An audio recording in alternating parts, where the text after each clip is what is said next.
Hello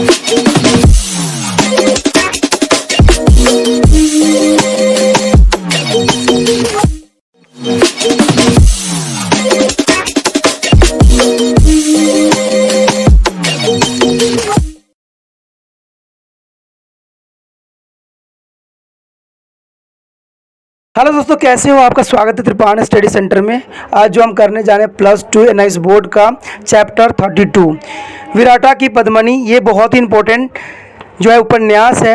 इसका जो लेखक है, इसका जो उपन्यास के रचयिता करता है, वह है बुद्धा वन लाल वर्मा। इन्होंने बहुत ही सरलता के साथ इसकी रचना किया है और इसमें उन्होंने एक दागी कन्या कुमुद के जीवन पे आधारित, जिसको दुर्गा देवी का अवतार माना जाता है, उसके इर्द गिर्द पूरे कहानी को रखा है। उन्होंने बताना चाहा है कि किस प्रकार जो है दागी कन्या जो कि दुर्गा की अवतार मानी जाती है, किस परिस्थितियों के साथ गुजरती है और किस प्रकार जो है विराटा जो होती है बिल्कुल ही शमशान में कन्वर्ट हो जाता है और उसके पश्चात क्या होता है, ये सब जानने के लिए, समझने के लिए आपको जो है चैप्टर को और उपन्यास को समझना पड़ेगा। इसके लिए आपको मेरे साथ बना रहना पड़ेगा। लेकिन साथ में चैप्टर स्टार्ट करने से पहले एक बात जो मैं हमेशा कहता हूँ, जिसको आपको सोचना भी चाहिए, विचार भी करना चाहिए और अमल भी करना चाहिए, वो ये है कि जब भी वीडियो देखिए पूरा देखिए, क्योंकि अधूरा जानकारी सदैव खतरनाक होता है। साथ में एक इम्पोर्टेंट बात ये भी रहती है कि अगर आप पहली बार वीडियो देख रहे हो तो लाइक, शेयर, सब्सक्राइब जरूर कीजिए। देखिए दोस्तों, लाइक कीजिएगा तो इससे ये होता है कि बनाने वाले का जो मनोबल होता है वो बढ़ता है और आपके लिए अच्छा से अच्छा करने की सदैव कोशिश करता है। तो लाइक जरूर कीजिए और लाइक करके मुझे प्रोत्साहित कीजिए, जिससे मैं आपके लिए अच्छा से अच्छा और भी बेस्ट बना सकूं। और शेयर करना तो कहते हैं जग कल्याण के समान है। अगर आप दूसरे जरूरतमंद बच्चे हैं उनको अगर शेयर करते हैं और उन तक ये वीडियो पहुंचाते हो, तो इससे ये होता है कि अगर उनकी आवश्यकता थी और वो उसी वीडियो की प्रतीक्षा में थी और आपके थ्रू वो मिल गया है, तो वो आपके शुक्रिया अदा करेंगे और आपको धन्यवाद देंगे और आपको जो है अच्छा भी कहेंगे। ठीक है। और सब्सक्राइब करना इसलिए इम्पोर्टेंट है कि आप वीडियो तब भेजोगे ना अपने दोस्तों के पास जब आपके पास ही पता लगेगा कि ये वीडियो उनके लिए है। तो सब्सक्राइब करोगे तभी आप तक इसका नोटिफिकेशन जो है मिलेगा और सही समय पर जो है दूसरे बच्चों को भी हेल्प कर पाओगे। दोस्तों, आप सोचते होंगे कि त्रिपाण स्टडी सेंटर जो है सिर्फ वो जो है एनआईएस बोर्ड के लिए ही वीडियो बनाता है या सिर्फ एक ही क्लास के लिए वीडियो बनाता है। ऐसा नहीं है दोस्तों, ये जो है कई मायनों में हर जगह जो है हेल्पफुल है, क्योंकि ये जो है 8th class, 9th, 10th, 11th, 12th CBSE के सभी चैप्टरों को जो है कवर करता है। प्लस जो है एनआईएस बोर्ड 10th हो या +2 हो, सभी सब्जेक्टों को कवर करता है। प्लस जो है ये पंजाब यूनिवर्सिटी के फर्स्ट सेमेस्टर से लेके 6th सेमेस्टर तक 8 सब्जेक्टों को जो है कवर करता है। और जो है बीए जो है, बीए के बाद जो है एमए है। एमए में जिन बच्चों की जो प्रॉब्लम होती है उनको भी सोल्यूशन करने के लिए त्रिपाण स्टडी सेंटर सदैव अग्रसर है। तो कहते हैं इतना हेल्पफुल हो जाने के बाद भी अगर त्रिपाण स्टडी सेंटर को आप सब्सक्राइब नहीं करते हो तो आप दूसरे बच्चों को भी हेल्प नहीं कर पाओगे। तो सोचिए मत, विचार मत कीजिए, अभी त्रिपाण स्टडी सेंटर को सब्सक्राइब कीजिए, लाइक कीजिए, शेयर कीजिए और दोस्तों के साथ इसको व्हाट्सएप स्टेटस पे लगाइए। ठीक है दोस्तों, ये तो था आपके लिए। अब देखते हैं हमारे आज सिलेबस में क्या है। खंड 65। अनुमर्दना शीघ्र ही युद्ध समाप्त करना चाहता था। दीर्घकाल तक लगातार लड़ते रहना किसी पक्ष के मन में न था। छोटी रानी को कुछ समय पहले वह सहायक समझता था, परंतु अब उसके लिए भार सी होती जा रही थी। विराटा की पद्मिनी के लिए उसका जी उत्सुकता से भरा हुआ था। देव सिंह को यदि वह 4-6 कोस भी पीछे हटा सकता और थोड़ा सा अवकाश पाकर कुमुद के विराट से अपने साथ ले जाता तो भी वह अपने विजयी मान लेता। विराटा और रामनगर के छोटे छोटे राज्य उसकी महत्वाकांक्षाओं के क्षतिज नहीं थे। उसकी राजनीतिक कल्पनाओं के केंद्र दिल्ली और कालपी थे। अपने ही उमंग और सनक और उत्तेजित होकर उसने अपने एक सरदार को बुलाया, कहा देव सिंह पर जोर का हमला करके उसे पीछे हटाना बहुत ज़रूरी है। विराटा भी आंख से ओझल नहीं होने देना चाहिए। यदि विराटा वालों का ध्यान पूर्वक दिशा की और भाग खड़े होने की बात समा गई तो फिर कुछ हाथ न मिल लगेगा, सारी मेहनत बेकार हो जाएगा। जब तक उज्जड़ सिंह विराटा में है उसे मंतव्य प्रकट किया, तब तक वहाँ की चिंता नहीं है। वह बराबर देव सिंह की सेना पर गोलाबारी करता रहेगा। अलमर्दाना उत्तेजित स्वर में बोला, मैं चाहता हूँ अपने सिपाही बढ़कर हाथ करे, देव सिंह और पीछे हटाया जाए। तुम रानी के साथ लेकर पहल करो, मैं एक दस्ता ले कर विराटा पर धावा करता हूँ आगे तकदीर। अलमर्दाना और सरदार इस अभिष से अपने स्थान से बाहर जाने के ही थे कि एक हड़कारा सामने आया। हजूर आफ्ता हुआ बोला, दिल्ली से जो है खानदौरान का पत्र आया है। हड़कारों ने अलमर्दाना के साथ में चिट्ठी दी है। दिल्ली का सिंहासन संकट में था। दिल्ली में ही दिल्ली का एक सरदार विमुख हो गया था और सरदार पर इतना भरोसा न था जितना अलमर्दाना पर था। अलमर्दाना को तुरंत सेना समेत दिल्ली आने के लिए पत्र में लिखा था। पत्र पर बादशाह की मुहर थी। खानदौरा से उसे भेजा था। खानदौरान के बनने बिगड़ने पर अलमर्दाना का इस तरह से अनेक सरदारों की भांति भविष्य निर्भर था, इसलिए वह पत्र फरमान के रूप में था और अनिवार्य था। अलमर्दाना ने सरदार के पत्र या फरमान दे दिया। उसने पढ़ कर मुस्कुराकर कहा, हुजूर को शायद पहले से ही कुछ मालूम हो गया था। कल की लड़ाई का जो कुछ तय किया गया है वह फरमान की एक लकीर के खिलाफ नहीं जा रहा। अलमर्दाना भी उत्साहित होकर बोला, इसमें संदेह नहीं है कि इस फरमाने से कल की लड़ाई का दोहरा जोर मिलना चाहिए। भाई खां, अगर लड़ाई चीटी की रफ्तार से चली तो कल ही या ज़्यादा से ज़्यादा 2 दिन बाद हमें देव सिंह से सुलह करनी पड़ेगी और जिताए मैदान को छोड़कर जाना पड़ेगा। अंत में गुज्जर सिंह और उनके देवी देवता कहीं कुछ कर देंगे और फिर हजार लड़ाई का भी वह फल न होगा जो कल की एक कसरदार लड़ाई का होना चाहिए। क्या कहते हो? सरदार ने उत्तर दिया, ईसा अल्लाह, कल की सवेरे लीजिए, चाहे हमारी आधी सेना कट जाए। खंड 66। संध्या होने के उपरांत राजा देव सिंह ने भी दूसरे दिन की समय योजना के सब छोटे बड़े अंगों पर विचार करने के बाद यह तय किया कि प्रातः काल के लिए न ठहर कर आधी रात के बाद ही लड़ाई आरंभ कर दी जानी चाहिए। लोचन सिंह संतुष्ट था। देव सिंह ने इस योजना में विराटा को भी स्थान दिया। विराटा व्यर्थ ही हमारे कार्य में बाधा डालता है। प्रातः काल होने से पूर्व ही उस पर अधिकार कर लेना चाहिए। फिर दिन में रामनगर और विराट दोनों ही गढ़ों को तोपों को गोलों अलमर्दाना की सेना पर फेंके जाए। इधर लोचन सिंह और जनार्दन खुले में उसकी सेना को पैर उखाड़ दें। दिलीप नगर की सेना खुली लड़ाई की आशा के उमंग में 3 दलों में विभक्त होकर सावधानी के साथ आधी रात के बाद आगे बढ़ी। एक दल उत्तर की ओर नदी के किनारे किनारे विराट की ओर चला, इसका नायक देव सिंह था, और दूसरा दल जनार्दन को सेनापतित्व में नदी के भरकों और किनारों के देव सिंह के दल की ओट बनाता हुआ उसी दिशा में बढ़ा। लोचन सिंह का दल पश्चिमी और उत्तर की ओर से चक्कर काट कर अलमर्दाना की सेना को आगे से युद्ध में लटका लेने और पीछे से घेर कर दबा लाने की इच्छा से उमड़ा। विराटगढ़ में रामनगर पर उस रात कभी थोड़ी और कभी बहुत अंतर पर गोले चलते रहे, परंतु देव सिंह को पूर्व अनुमान अनुसार रामनगर में उन तोपों का जवाब नहीं दिया जा रहा था। रामनगर के तोपियों को आदेश दिया जा चुका था कि जब एक बाधा हुआ संकेत उन्हें अपनी क्षेत्रवर्ती सेना से मिले तब वे तोपों में बत्ती दे।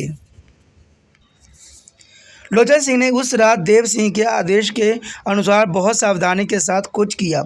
उसने अपने सैनिक से कहा, बिल्ली की तरह दबे हुए चल और समय आने पर बिल्ली की तरह ही झपटा मारो। थोड़ी देर तक लोचन सिंह और उसके सैनिक ने इस सतर्कवती का पूरी तरह पालन किया, परंतु पग पर लोचन सिंह को उसका अधिक समय तक पालन कर पाना दुष्कर और दुस्सह जान पड़ रहा। मार्ग बहुत बिहर और ऊंच नीच था। सावधानी के साथ उस पर चलना संभव न था, किंतु अनिवार्य था। परंतु जहाँ मार्ग सुस्तरा और विस्तृत और तथा मैदान होकर गया था, वहाँ सावधानी का व्रत बनाए रखना स्थिति की वृत्ता और लोचन सिंह की प्रकृति के विरुद्ध था। इसलिए लोचन सिंह अपने दल के आगे विशुद्ध उमंग से प्रेरित होता हुआ सपाटे के साथ बढ़ने लगा। निकट भविष्य में किसी तुरंत होने वाली भयंकर विस्फोट की कल्पना से उन पके पकाए सैनिकों का कलेजा धक धक नहीं कर रहा था, परंतु पैर के पास ही किसी छोटी सी असाधारण आकस्मिक ध्वनि होते ही सैनिक चौकन्ने हो जाते, कभी कभी थरा भी जाते और आधे क्षण में उनका धैर्य फिर उनके साथ हो जाता था। इस तरह वे लोग करीब आधे कोस बढ़े होंगे कि लोचन सिंह एकाएक रुक गया और जमीन के घुटने और छाती के बल पर सट गया। उसके पीछे आने वाले सैनिक एकाएक खड़े हो गए। उनके चलते रहने से जो शब्द हो रहा था वह मानो सिमट कर केंद्रीय हो गया और एक बड़ी गूंज सी उस जंगल में उठकर फैल गई। आकाश में चंद्रमा न था। बड़े बड़े और छोटे छोटे तारे प्रवाह में डूबते उतरते से मालूम पड़ रहे थे। छोटे तारे चिमटिमा रहे थे तरीकियाँ अपनी रेखामयी आभा आकाश पर खींच रही थी। पंछी भरभरा कर वृक्षों से उड़ उड़ जाते थे। आकाश के तारे के टिमटिमाहट की तरह झिंगुरों की झंकार अनवरत थी। लोचन सिंह ने अपनी पास खड़े हुए सैनिक का पैर दबाया। लोचन सिंह के इस असाधारण ढंग से उस सैनिकों को तुरंत यह साधारण हुई कि कोई बड़ा विकट संकट सामने है। वह भी घुटने और छाती के बल पर पृथ्वी से सट गया। लोचन सिंह के पास अपना कान ले जाकर धीरे से बोला, दाऊजी क्या हुआ? सामने और दाएं बाएं से कोई आ रहा है। शायद अलमर्दाना की सेना बढ़ी चली आ रही है। बड़ी सावधानी के साथ। कुछ ही क्षण बाद लोचन सिंह के सामने आने वाला शब्द एकाएक बंद होता हुआ जान पड़ा और उसकी दाहिनी ओर नदी की दिशा में बंदूक की आवाज़ सुनाई पड़ी। लोचन सिंह ने अपने पास वाले सैनिक से धीरे से कहा, अभी हिलना डुलना मत। जिस दिशा में बंदूक चली थी उस दिशा में शोर हुआ है। एक ओर से कलापी और दूसरी ओर से दिलीप नगर की जय का शब्द परम्पस गूंज गया। तब भी लोचन सिंह का हाथ बंदूक या तलवार पर नहीं गया। पास खड़े हुए सैनिक ने लोचन सिंह से पूछा, दाऊजी क्या आज्ञा है? लोचन सिंह ने कुरवाहट के साथ उत्तर दिया, चुप रहो। जब तक मैं कुछ न कहूँ तब तक चुप रहो। जिस दिशा में जय की गूंज उठी थी उस दिशा में बंदूक की नाल से निकलने वाली लौ प्रति क्षण बढ़ने लगी और वह नदी और अग्रसर होने लगी। लोचन सिंह ने धीरे से अपने पास के सैनिक से कहा, जान पड़ता है अलमर्दाना की सेना सब ओर से बढ़ती आ रही है। इस समय जनार्दन की टुकड़ियों के साथ मुठभेड़ हो गई है। होने दो, बोलो मत, उनका मर्तब थोड़ी देर देख लिया जाए। पास के सैनिक ने कोई उत्तर नहीं दिया, परंतु पीछे से सैनिकों में से कुछ चिल्ला उठे। इस प्रकार की आवाज़ उठते ही सामने से कुछ बंदूकों ने आग उगली। लोचन सिंह के पीछे वाले सैनिक ने उत्तर दिया, परंतु आगे की कतार जो पृथ्वी से सटी हुई थी उसने कुछ नहीं किया। लोचन सिंह के उन साथियों को बंदूक के गोलियां वायु में फुफकार मारती हुई कहीं चल दी।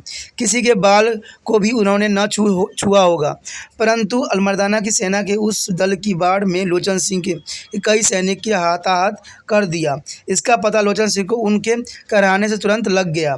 बहुत सी लोचन सिंह की दाहिनी और लड़ाई से गहरा रंग पकड़ा। उसकी टुकड़ियां का एक भाग और जनार्दन की सेना का बड़ा खंड उसी केंद्र पर सिमट पड़े। देव सिंह नदी किनारे पर अपने दल के लिए स्थिर हो गया। लोचन सिंह के निकटवर्ती सैनिक सोचने लगे कि वह कहीं मारा तो नहीं गया।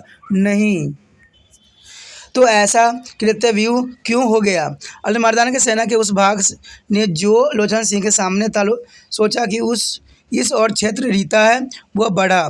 जब वह लोचन सिंह के बहुत पास आ गया तब तारों के प्रकाश में लोचन सिंह को एक बढ़ता हुआ झुरमुट सा जान पड़ा। लोचन सिंह ने कर कहा, दागो। पृथ्वी सटे हुए उसके सैनिक ने बंदूक की बाढ़ एक साथ दागी। पीछे के सैनिकों ने भी गोली चलाई। इस बाढ़ में कलापी की सेना का वह भाग बिछ सा गया। थोड़ी देर में बंदूक के फिर भर कर लोचन सिंह अपने उस दल को लेकर बढ़ा। कलापी की सेना के योद्धा भी इस मुठभेड़ के लिए सन्नद्ध थे। एक क्षण में ही बंदूकों ने आग और लोहा उगला। फिर धीरे धीरे बंदूक की ध्वनि कम और तलवार की झंझनाहट अधिक बढ़ने लगी। लोचन सिंह पल पल पर अपने दल के साथ एक भाग के साथ आगे बढ़ रहा था, परंतु वह नदी के बराबर दूर होता जा रहा था। उसके दल का दूसरा भाग नदी की ओर कटकर आगे पीछे होता जा रहा था। उसी ओर से जनार्दन का दल खूब घमासान करने में लग पड़ा था। कलापी की सेना का भी अधिकांश भाग इसी ओर से पिल पड़ा। कुछ घड़ी पीछे अलमर्दाना के सरदार को मालूम हुआ कि दिलीप नगर की एक सेना का भाग उसके पीछे घूमकर युद्ध करता हुआ बढ़ रहा है। वह धीरे धीरे पीछे हटने लगा, परंतु लोचन सिंह को बढ़ते हुए दबाव का विरोध करने के लिए उसे रुका जाना पड़ा। युद्ध कभी थम कर और कभी बढ़ घट कर होने लगी। अंधेरे में मित्र शत्रु की पहचान लगभग असंभव हो गई। सैनिक केवल एक धुन में मस्त थे, जब तक बाँ में बल है अपने पास वाले के तलवार को घाट उतारो। खंड 67। मुसलमान नायक छोटी रानी और रामदयाल को जिस प्रकार घुमाना चाहता था वे नहीं घूम पाते थे, इसलिए उसकी प्रगति को बाधा पहुंच रही थी। तो भी वह धैर्य और चतुरता के साथ सैन्य संचालन कर रहा था। जिस स्थान पर लोचन सिंह को इस दल के साथ उसकी टुकड़ियों को मुठभेड़ हो गई थी वहाँ पर वह न था। वह जनार्दन के मुकाबले में था। वह संभल कर डट कर लड़ना चाहता था, परंतु अंधेरी रात में अपनी इच्छा को ठीक अनुकूल सारी सेना का संचालन करना असंभव था। इधर उधर सारी सेना गुट गई, कोई नियम या संयम नहीं रहा। रामनगर की विराटा पर तोप नहीं चल रही थी। विराटा से इसी कारण उत्तरेतर तोपों की बाढ़ बढ़ने लगी। कोई निशान चुकता था और कोई लगता था। रामनगर की अस्त व्यस्त दीवारें और दृढ़ धीरे धीरे भरभरा कर टूट रहे थे। गार्डवर्ती सैनिकों की चिंता पल पल बढ़ती जा रही थी, परंतु देव सिंह का बंधा हुआ संकेत अभी तक नहीं मिला था। देव सिंह ठीक नदी किनारे था। दोनों किनारों के भीतर तोपों और बंदूकों की आवाज़ दुगनी चौगनी होकर गर्जन कर रही थी। घायलों का चिक्कार धूम धड़ाके से मथे हुए सन्नाटे के बीच बीच में चीर चीर कर देता था। बेताब अपने अश्रुन करव के साथ बहती चली जा रही थी। तारों का न त्यो बेताब अपने अनशुन जलराशि पर अनवरत रूप से होता जा रहा था। देव सिंह ने अपने पास खड़े हुए एक सरदार से कहा, यदि गुज्जर सिंह थोड़े समय के लिए भी अपनी मूर्खता के साथ संधि कर ले तो आज का युद्ध अलमर्दाना के लिए अंतिम हो जाए। एक क्षण बाद बोला, आज रात शायद रामनगर के तोप चलाने का अवसर ही न आवे। सरदार को कोई मंतव्य प्रकट नहीं किया, परंतु प्रश्न सूचक दृष्टि से उसकी ओर देखा, इसलिए कि देव सिंह ने उत्तर दिया, रामनगर के तोप चलाते ही विराटा का नदी कुल भी बिल्कुल सतर्क हो जाएगा और हम लोग आसानी से विराटा को गाड़ में प्रवेश न कर पाएंगे। इसके बाद देव सिंह अपने दल को लेकर बहुत धीरे धीरे सावधानी से के साथ विराटा की ओर बढ़ा।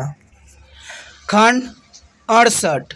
रात को इस उथल पुथल के विराटा को और भी सचेत कर दिया।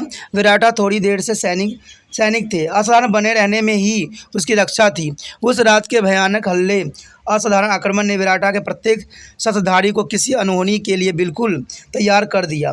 उस रात जब तक देव सिंह की और मर्दाना के दलों से टक्कर नहीं हुई थी, तब तक गुज्जर सिंह की तोप केवल इस बात का प्रमाण देती रही कि उनके तोपची सोए नहीं हैं, परंतु जब बंदूक की वार उन्हें दोनों दलों की भभकी, तब किसी संकट को तुरंत सिर पर आ पड़ने की आशंका ने गुज्जर सिंह को बहुत सक्रिय कर दिया। आक्रमण होने के कुछ घड़ी पीछे ही अलमर्दाना अपने दल के साथ विराटा के नीचे नदी के किनारे आ गया। उसके बिल्कुल पास ही देव सिंह का दल भी आकर ठिठक गया था, परंतु दोनों इतनी सावधानी से चले थे कि एक दूसरे की गति को नहीं समझ पाए थे, तो भी विराटा के सतर्क योद्धा की दृष्टि से उन दोनों की गतिविधि न बच पाई। उसने तुरंत अपने गार्ड में इसकी सूचना दी। अभी तक देव सिंह और अलमर्दाना की सेना एक दूसरे के सम्मुख मोर्चा लिए हुए डट रही थी, इसलिए भी विराटा के थोड़ी से मनुष्य की कुशल क्षेम बनी रही, परंतु उस प्रहरी के मालूम हो गया कि उसमें से एक का कदाचित दोनों का लक्ष्य विराटा है। यही समाचार तुरंत विराटा के भीतर पहुंचाया गया। प्रहरी से समाचार पाते ही सफदर सिंह और उनकी सेना विश्राम और थकावट से उचट कर सजग हो गई और एक मड़कों के ठोर पर इकट्ठी हो गई। सफदर सिंह थोड़ी ही सो पाया था, धसी हुई आंखों को पोंछता पोंछता आ गया। गुज्जर सिंह भी अपने तोपियों को कुछ सलाह देकर उसी समय आया। एक बड़े पीपल के पेड़ के नीचे सब इकट्ठे हो गए।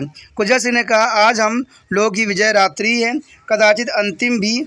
सफदर सिंह बोला, रामनगर की गार्ड मेरी तोपियों से ध्वस्त कर दी है।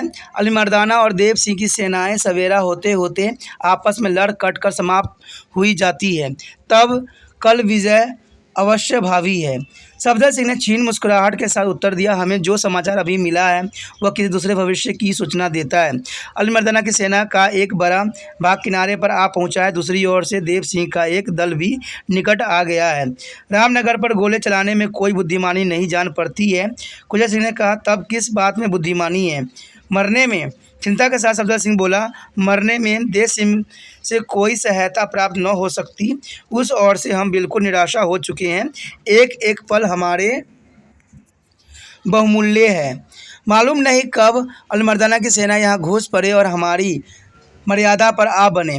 सफदर सिंह ने धीरे परंतु धृंध के साथ कहा, हम लोगों को संधि के जो है धर्म समस्त पर सब उपाय कर छोड़े।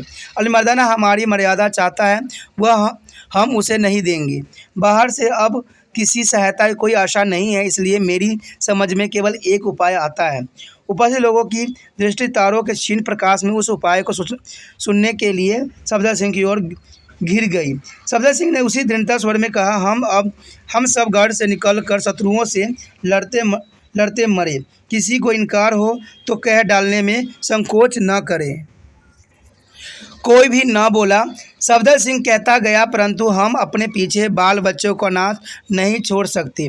अपनी बहू बेटियों को मुसलमानों घेरों में भेजने से जो कालिख हमारे नाम पर पड़ेगा उसे सतत गंगा नदी नहीं धो सकेगी। इसलिए ग्वालियर, चित्तौड़ और चंदेर में जो कुछ हुआ था वही बिराठा में भी हो। वह क्या? व्याकुलता के साथ गुज्जर सिंह ने प्रश्न किया। जौहर, धीरज के साथ सफदर सिंह ने उत्तर दिया, हमारी स्त्री और बच्चे हम सबको मरा हुआ समझकर चेतना चित्त पर चढ़ जाएं और हम सब थोड़ी समय बाद ही अपनी तलवार के विमान पर बैठकर उन्हें स्वर्ग में जा मिलेंगे। गुज्जर सिंह को यह काव्यात्मक कल्पना कुछ कम पसंद आई। बोला, मुझे यह बहुत अनुचित जान पड़ता है। जिन बालकों को गोद में खिलाया है, जिन स्त्रियों को कोमल कोठों से आशीर्वाद से बाहों में बल पाया है, उन्हें अपनी आँखों जीते जी खाक होते हुए कभी नहीं देख सकता। जब लोग सुनेंगे हमने अपने हाथों से निर्दोष बालकों को जला मारा है, तब क्या होंगे?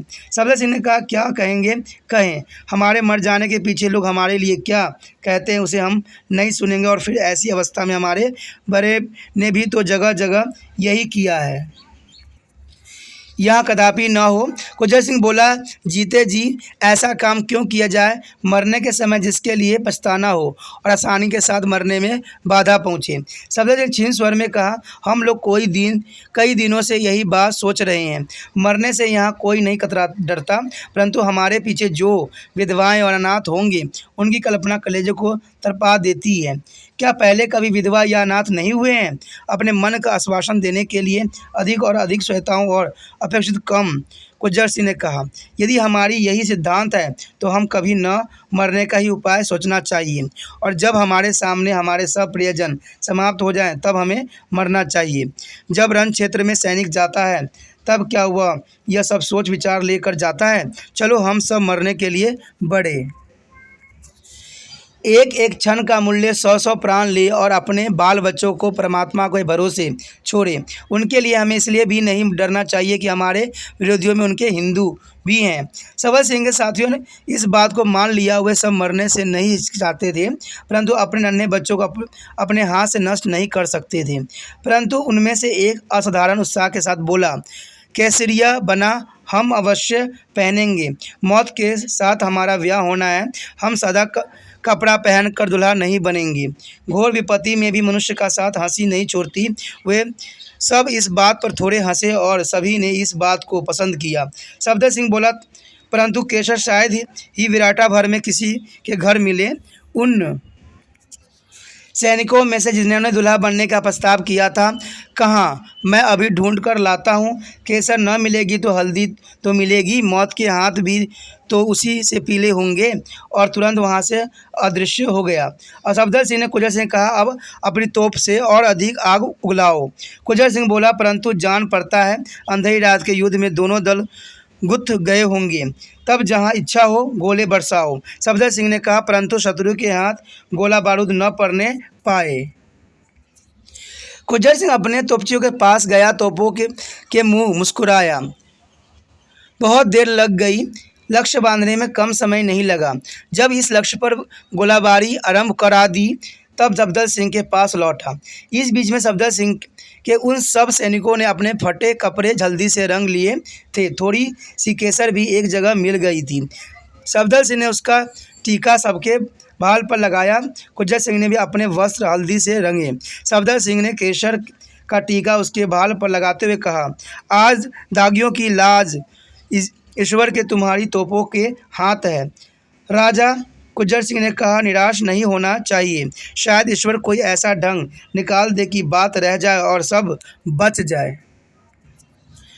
और कुछ कहने की जरूरत नहीं रहे या न रहे। एक अंधेरे सैनिक बोला, हम लोग केसरिया बना पहन चुके हैं। यह बिना ब्याह के नहीं उतारा जा सकता। सगाई पक्की करके अब विवाह से भागना कैसा? बचने बचाने सब विचार त्याग से हटाओ। यदि यही बात मन में थी तो भाल पर केसर का तिलक किस विराते पर लगाया।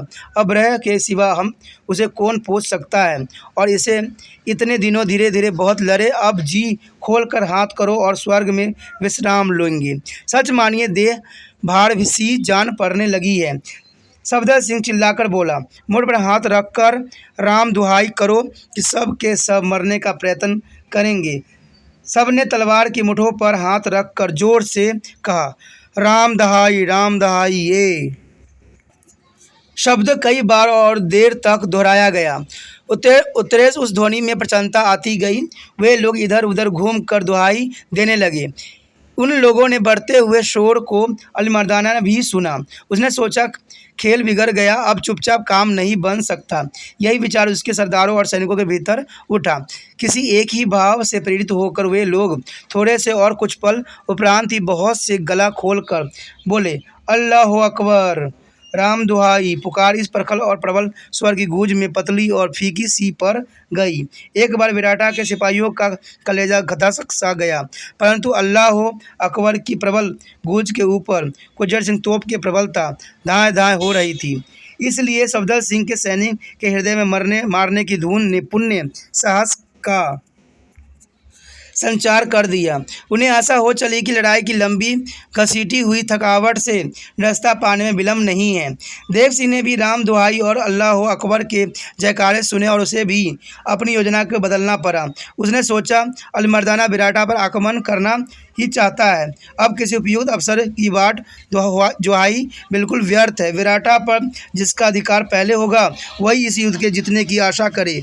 इन मूर्खों की तोप बिना किसी फेद के गोला बरसा रही है। यदि शीघ्र हमारे हाथ में आ गई तो हम रामनगर और विराटा दोनों स्थानों से अलीमर्दाना की सेना को कुचल सकेंगे। वह अपनी सेना लेकर जरा और आगे बढ़ा। सवेरा होने में 2-3 घंटे की देर थी। वह थोड़ा सा और ठहरा चाहता था, कम से कम उस समय तक जब तक अपने दल को खुलकर लड़ने योग्य परिस्थिति में प्रस्तुत न देख ली। विराट की पद्मिनी में आगे क्या हुआ, अगला खंड जो है हम आगे पाठ में करेंगे। तो आप बने रहिए तिरपान स्टडी सेंटर के साथ और समझते रहिए विराट की पद्मिनी। इसी के साथ जो है दोस्तों हमारा टॉपिक आज खत्म हो रहा है। ठीक है, अगर आपको अच्छा लगा तो लाइक शेयर सब्सक्राइब जरूर कीजिए। अगर पहली बार अगर आप वीडियो देख रहे हो, पहली बार मेरे चैनल पर आए हो तो सब्सक्राइब करना आपका फर्ज बन जाता है। सब्सक्राइब करने से ये होगा कि जो भी मैं आप क्लास के रिगार्डिंग कोई भी वीडियो डालूंगा उसका नोटिफिकेशन जो है समय समय पर आपको प्राप्त होता रहेगा। अगर सब्सक्राइब नहीं कीजिएगा, अगर आप दोबारा से तिरपान सेंटर पर आने की कोशिश कीजिएगा तो वहां पर आप तिरपान लिखिएगा तो जो है वो तिरपस कर देगा। ठीक है, जो आप गूगल पर सर्च करेंगे तिरपस कर देगा, जिससे वजह से आप जो है मेरे वीडियो का जो है फायदा नहीं उठा पाओगे। तो सोचिए मत, विचार मत कीजिए, सब्सक्राइब कीजिए। आप सोचते होइएगा कि मेरे जो एग्जाम खत्म हो जाने के मेरा क्या जरूरत है तिरपान स्टडी सेंटर से। ठीक है, तो इसलिए सब्सक्राइब नहीं करने का सोचिएगा। लेकिन दोस्तों ऐसा नहीं है, तिरपान स्टडी सेंटर जो है बहुत हेल्पफुल है। क्योंकि ये जो है आपके 8th class 9th 10th 11th 12th जो आर्ट्स के सब्जेक्ट कवर करता ही है, प्लस जो है ये NIC बोर्ड के जो है 10th प्लस 2 को भी कवर करता है। साथ में BA जो है फर्स्ट ईयर से लेकर 6 सेमेस्टर तक बच्चों के लिए ये अग्रसर रहेगा आर्ट्स सब्जेक्ट में।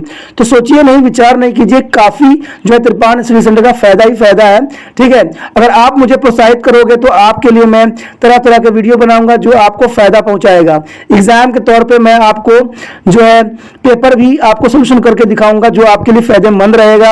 अगर नहीं सब्सक्राइब कीजिएगा, मेरा मनोबल घटेगा, तो हो सकता है कि आपको फिर दोबारा मैं ना वीडियो बनाऊं और आपको फायदा ना पहुंचाऊं। तो अभी भी नहीं सोचिए, मेरा जितना आप फैलाइएगा, जितने दूसरे बच्चों के साथ शेयर कीजिएगा, उतना जो है मैं आपके लिए कार्य करने में अग्रसर रहूंगा। ठीक है दोस्तों, इसे सोचिए मत, विचार मत कीजिए, अभी सब्सक्राइब कीजिए और अपने व्हाट्सएप स्टेटस पे लगाइए और दूसरे बच्चों के साथ भी शेयर कीजिए। ठीक है दोस्तों, अपना ध्यान रखना। बाय।